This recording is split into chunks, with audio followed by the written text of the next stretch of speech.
Hi, welcome to Read It Bomb, Read It the Book of Mormon. Thank you so much for tuning in today. Please don't forget to like, comment, and subscribe. That way you get caught up on all of our videos that we've already published or live streams, and also that way you can see when I go live in the future. Okay, so today what I'm going to be talking about is I want to kind of focus on the significance of a position held by William Lane Craig, because it's something that I myself have kind of used to prove the point that there was definitely a influence on early Christianity from Platonism, be that Middle Platonism, be that Neoplatonism. William Lane Craig is a Christian apologist who himself has no issue kind of saying that openly. And so we're actually going to play a clip that I played in my video that was published on Jacob Hansen's Thoughtful Faith channel. And we're going to see him talk about how Middle Platonism influenced or misled early Christian apologists, which then had them accepting a doctrine called Logos Theology. And then we're going to read a quote from him saying how this Logos Theology, was put into and affirmed creedally in the Nicene Creed. And then he goes on to say that this Logos theology is anti-biblical, or is not found anywhere in the Bible. And the significance of this is it is a well-renowned, well-accepted Christian apologist, Christian scholar, who is basically agreeing with a lot of us. I would say LDS apologists or LDS, I guess, YouTubers, people just kind of making content, who have pointed out that what we see as the difference between LDS theology and mainstream Christianity or creedal Christianity is the influence that we see clearly coming from Platonism, right? So I think it's very important to look at this quote or these quotes I'm going to share, but also look at this position that he holds, and see the significance of that. And the reason I'm kind of wanting to make this video is because recently the video that I put up on Jacob Hansen's channel, and another video that Jacob made himself, I think it was like a short, both of those were discussed on a channel called Jesus Stories. Paul Mickelson, I think that's his last name. If I get that wrong, please forgive me. But Paul, he seems like a really nice guy. He himself, I guess you could classify, if I'm an LDS apologist, I think you'd classify himself as a Protestant apologist. He engages, I think, a lot with Latter-day Saints, trying to, I guess, show them what would be considered true Christianity in his eyes. No harm there. I mean, if he believes that he's sharing truth, we believe we're sharing truth. Truth will prevail one way or the other. It makes no difference. I don't feel attacked by him. I don't think he'll feel attacked by me. We're just giving reasonings, pushing back. It's all healthy. And the thing about Paul, which I think is funny, if you interact with him in his comments, you automatically become a good friend of his.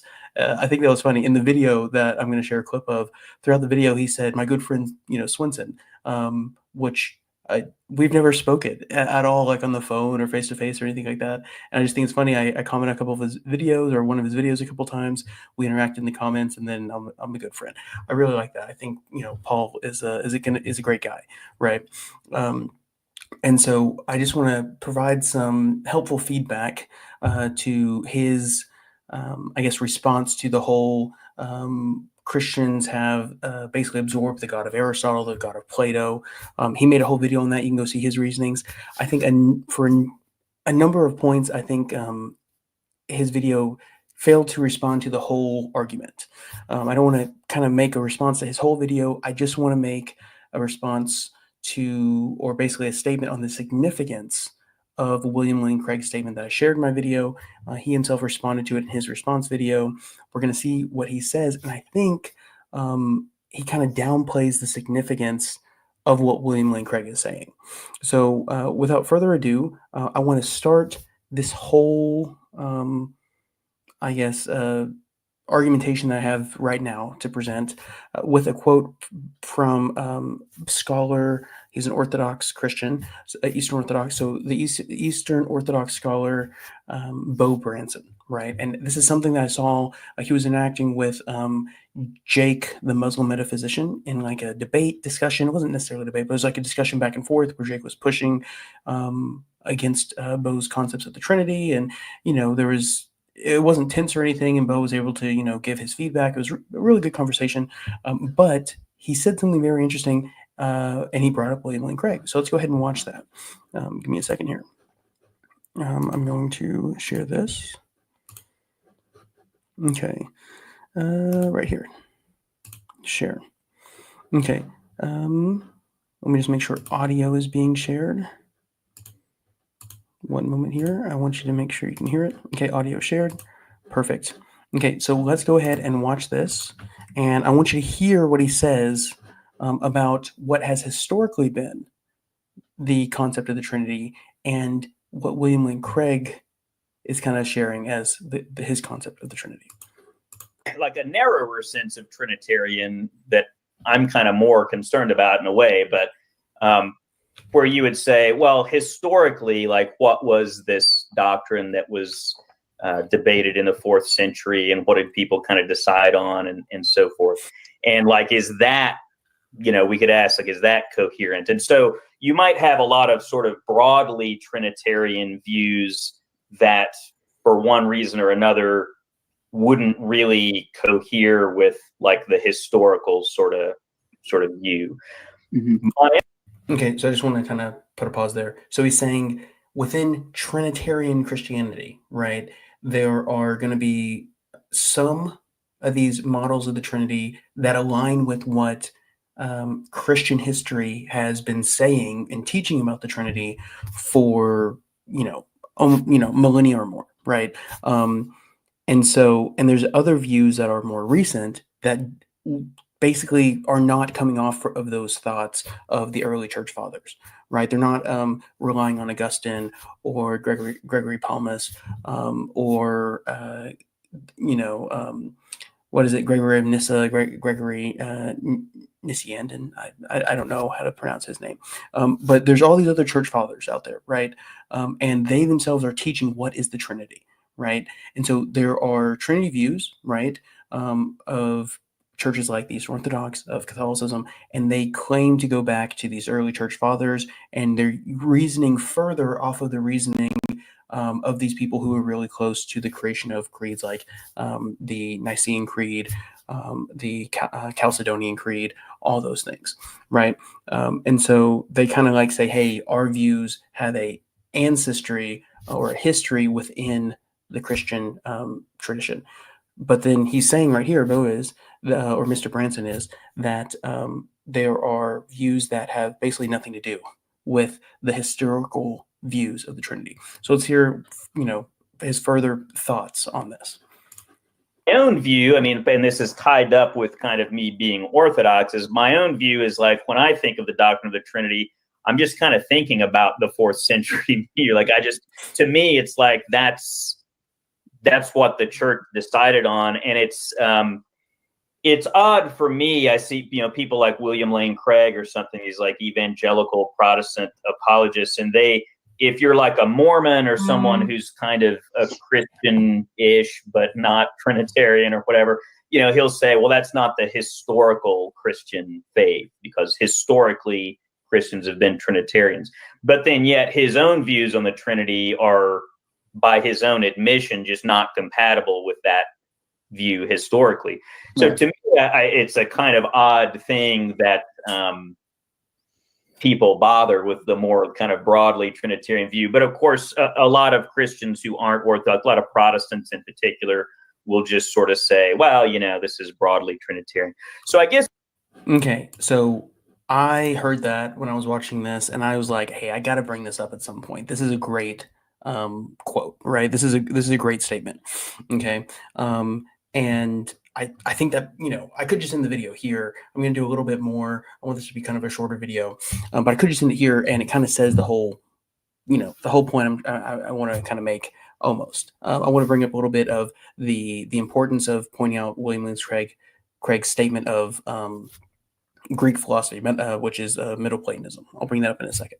Okay, but basically, right here, Mr. Branson, Dr. Branson, he's stating, hey, in my view, right, these evangelicals going after those Mormons out there, right, who are basically kind of claim to be Christian, which we are Christian, but the somewhat Christian crowd, the Mormons, you got all these evangelicals who kind of follow the William Lane Craig understanding of the Trinity. He's like, I don't see what leg they have to stand on for William Lane Craig to say, hey, you Latter-day Saints, you Mormons, you don't hold to the historical Christian view. And then William Lane Craig, his own view, and even many of his own statements will also just basically say it. His own view is not historical. His own view is not founded on the teachings of the early church fathers, right? So I think that's very interesting, right? Especially when you're dealing with evangelicals, with a lot of Protestants, mainly on the evangelical side. I would say Lutherans, Presbyterians, a lot of those would still be more scholastic in their thinking, coming off of a lot of points of like Thomas Aquinas, really holding to Augustine's ideas on the Trinity. So not really, I guess maybe higher Protestants, but maybe non-denominational, maybe sometimes some Baptist stuff like that. They might be holding to William Lane Craig's view on the Trinity, which, as defined by Dr. Branson, is broadly Trinitarian, but has basically no connection to the history in the Christian tradition of what the Trinity is. And so I really like his quote. He's like, hey, if you're going after these people like Latter-day Saints who believe in the Godhead, right, but they don't believe in the Trinity, and you're saying, hey, well, you Mormons don't have this view, but yet your own view is on par, with the Latter-day Saints view of not being, anywhere found in history, what leg do you have to stand on? And so I think that was a very interesting quote. I think that's going to guide us into looking at Paul's, I guess, response to some of the clips I shared in my video. And then we're going to kind of see his thoughts on that. And I think it's going to be quite interesting when we hear what he has to say. So let me go ahead and share this video right here. Let me pull it up. And this is where I'm going to respond to Paul a little bit. Okay. So we have one last clip to run through before wrapping this up. And it's from my good buddy Swenson. And he's... Again, my good buddy Swenson. I just love it, right? I spoke to this guy like 2 times in his comments, and now we're best friends. I think it's great. Talking about how there are even some big name Christians like William Lane Craig who agree that Greek philosophy had a negative effect on Christian beliefs. So let's hear what he has to say. William Lane Craig, the famous Protestant apologist, agrees that Middle Platonism influenced these early apologists in a negative way. I think that some of these early Christian apologists, like Athenagoras, Justin Martyr, Tatian, and so on, were misled by this Logos Christology that they inherited from Middle Platonism. And I am not at all supportive of that strand within Christian theology. So the first thing I want to point out here is that Craig... Okay. So, I mean, he clearly says it, right? William Lane Craig says, hey, a lot of these early, and sometimes they're called Greek apologists, right? A lot of these early church fathers were misled. He says misled by Middle Platonism to accept something called Logos Christology. Let me go ahead and share this quote. Okay, give me a second. Share this tab instead. Let me see if you can see this. Okay. This is a quote I shared. So basically Paul, he plays that clip, right? And then he's going to go on to kind of ruminate and give his response to how I was using that clip, his thoughts on that. But I want to share this quote real quick, and then we can go back to see what he has to say, because he didn't share this quote, which is in the video I have on Thoughtful Faith. Right after I play that, I basically come back on and I say, hey, and here's what he went on to say about this Logos Christology. And I shared this exact quote. So I want to share this to kind of get the full thought of why I used that quote, and the importance of William Lane Craig saying that is right here in this quote. So it's kind of cut the argument in half by just saying sharing that clip and not sharing what follows right here. Okay, so although creedally affirmed, okay, this is William Lane Craig. He wrote this in one of his papers, and it's quoted here. I think the paper's behind a paywall, so I only have access to some of these quotes right here. But this is him saying it, and he stands behind this. Okay, although creedally affirmed, the doctrine of the generation of the Son and the procession of the Spirit is a relic of Logos Christology. Okay, so let's just wait. He just said Logos Christology was an effect of the early Greek or early Christian fathers, right? They called Greek apologists, I think that's what they're called. But the early Christian fathers being misled by Middle Platonism. Okay, so now he's talking about Logos Christology again, which they got from kind of mixing with Middle Platonism, that influence that was misleading, which is negative. Okay, and he says this. It starts off again, although creedally affirmed. Okay, so what does that mean? That means what he's talking about is creedally affirmed. That means it's in the creeds of the Christian tradition. Okay, and what we know is apparently Latter-day Saints are not Christian because they do not accept the Nicene Creed. And you have to accept the Nicene Creed to be considered a Christian, according to basically the vast majority of Protestants and Catholics and Orthodox. That's kind of what they say is to be inside the faith. You have to say at least you can accept and show that you accept this creed. Okay, William Lane Craig here is saying that although this is creedally accepted, this is the Logos Christology, right? Which was the misleading influence from Middle Platonism. Let's see what he has to go on to say. Although creedally affirmed, the doctrine of the generation of the Son and the procession of the Spirit, okay, that's very important. I'll talk about that in a second, is a relic of Logos Christology, which finds virtually no warrant in the biblical text. Okay, he's saying that there is something creedally affirmed, and this is in the Nicene Creed, right? There is something in the Nicene Creed which was,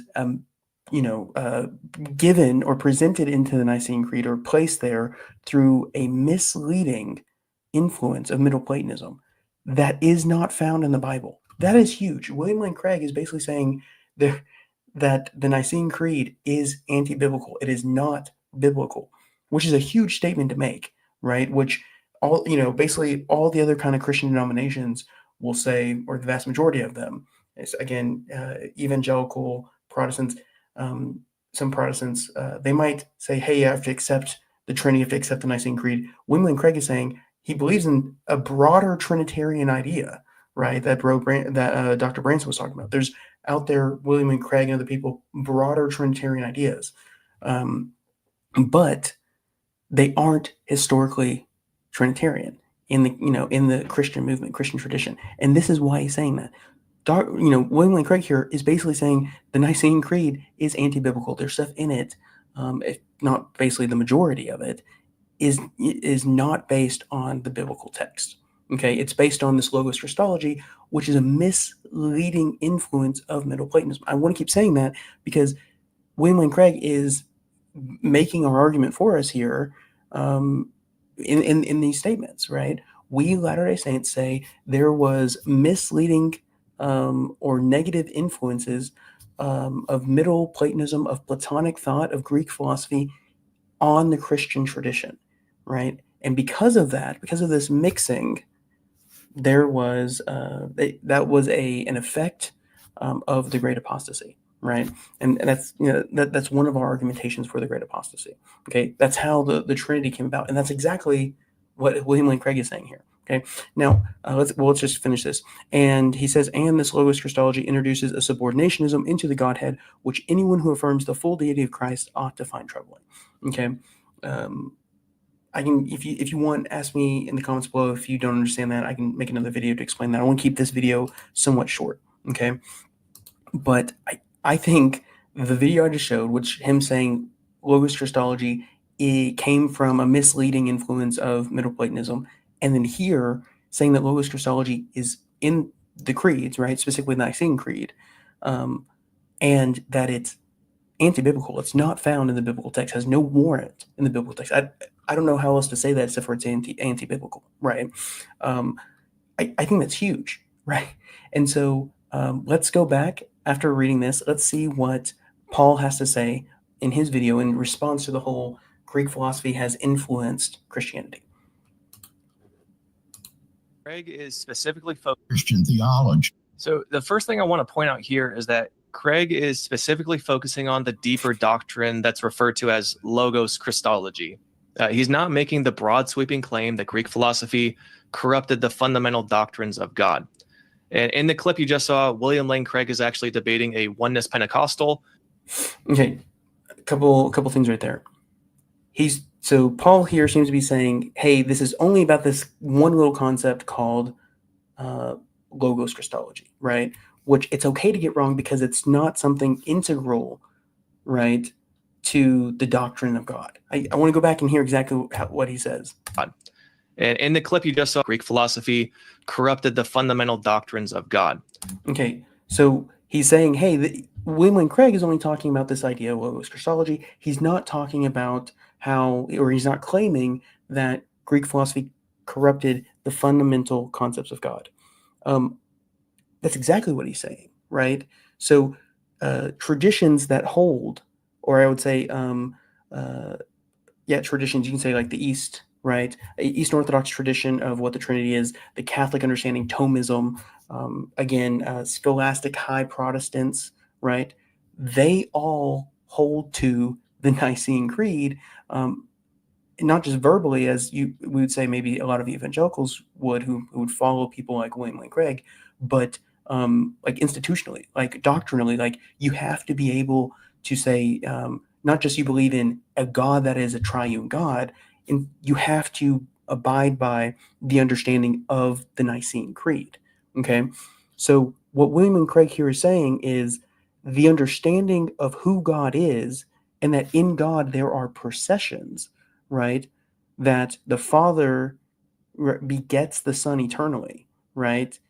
And it's God begetting true God, right? Light from light, God from God. And that later in the Neo-Nicene Chalcedonian, I don't know the whole name for it, right? But the Nicene Creed was in like 325, and then there was like a extended version of it in like 382 or something like that AD, where they added, the idea of the Spirit is also consubstantial with the Father, okay, and with the Son, right? And so in the first one, you have the begetting of the Son. In the second one, you have the begetting of the Son and the procession of the Spirit. And so that is who God is. So to say that this quote by William Lane Craig saying, hey, the begetting of the Son and the procession of the Spirit, we can deny that, and it's not, an effect on the fundamental, doctrines of who God is. That is incorrect. That is, again, I would say underplaying the severity of what this statement is. And I don't think Paul's trying to be misleading or anything. I just, maybe he's just not aware, or maybe, I don't know, maybe he kind of misunderstood how deep this actually went. But if you ask any sort of Orthodox or Catholic who God is in the Trinity, they cannot explain that without this idea of processions, right? And so, basically, in Eastern Orthodoxy, right, you would have, Thomism. Basically, what is the difference of the persons in the Trinity are these relations, or are the fact that the Father begets the Son, right? So how do you know the Son is different from the Father? Because the Son is begotten from the Father, right? How do you know the difference between the Father and the Spirit? Well, I mean, depending on if you ask the East or the West, it's the same answer, just a little bit different, right? It's either because the Father, sends forth, or the Spirit proceeds from the Father, or in the West, it would be the Father and the Son both send the Spirit, right? And so it's those relations, those processions, they actually let you define who God is in the idea of the Trinity. Okay, and so to say, well, actually, these things are an influence from Middle Platonism, they have no warrant in the biblical text, that dramatically changes who God is. And that's why Dr. Branson said, hey, there's people who hold to historical Trinitarian views, and then there are people like William Lane Craig, who has no standing to talk against Mormons, because his view is just as anti-historical, according to according to the Christian tradition, as the Mormon view, right? That's what Dr. Branson was saying there. And so William Lane Craig, if you hold to his scholarship and his views and his thoughts, I believe he's very, knowledgeable on this topic. I think his statements about the influence of Middle Platonism come after a lot of thought and study, and that's why I put it in there. I don't think this was just something he kind of threw out there. This is something he utterly believes, right? We can't say that the Father begets the Son because that adds subordinationism into the Godhead, right, into the Trinity. And he's like, we can't have any kind of subordinationism, right? You have to have Christ being fully divine, right? Again, his view, which is not historically, what the Christian tradition has called the Trinity, it's just a broader idea of a triune God, arises other issues, right? But that's not for me to talk about in this video. There's other people like the guy he was talking to, which is Del Tuggy, who's not a oneness Pentecostal or a modalist. He himself is a Unitarian, right? So I think it's very important to understand the weight of what is being expressed by William Lane Craig and what he's explaining here, because it does clearly, give weight to what we as Latter-day Saints are saying. Okay, so if Middle Platonism was able to influence early Christianity enough to become affirmed in the Creed, in the Nicene Creed, and then you have to accept the Nicene Creed to be Christian, and then all of a sudden comes William Lane Craig and says, hey, actually this is anti-biblical, has no warrant in the biblical text, and this is an influence of Middle Platonism. I don't know how you would disagree with what we're saying. Now you can say, well, to the extent of what you're saying, right?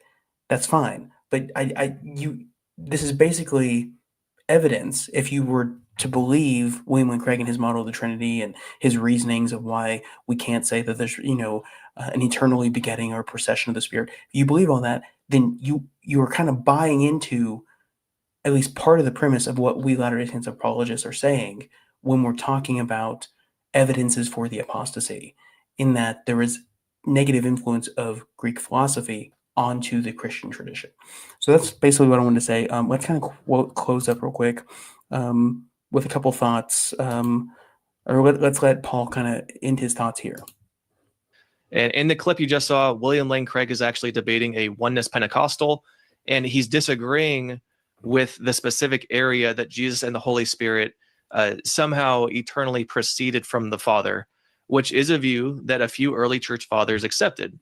And Craig goes, No. That is creedally affirmed in the Nicene Creed, and every tradition who holds to the Christian historical tradition of the Trinity basically has absorbed this thought of eternally begetting and eternally spirating. That's what it's called.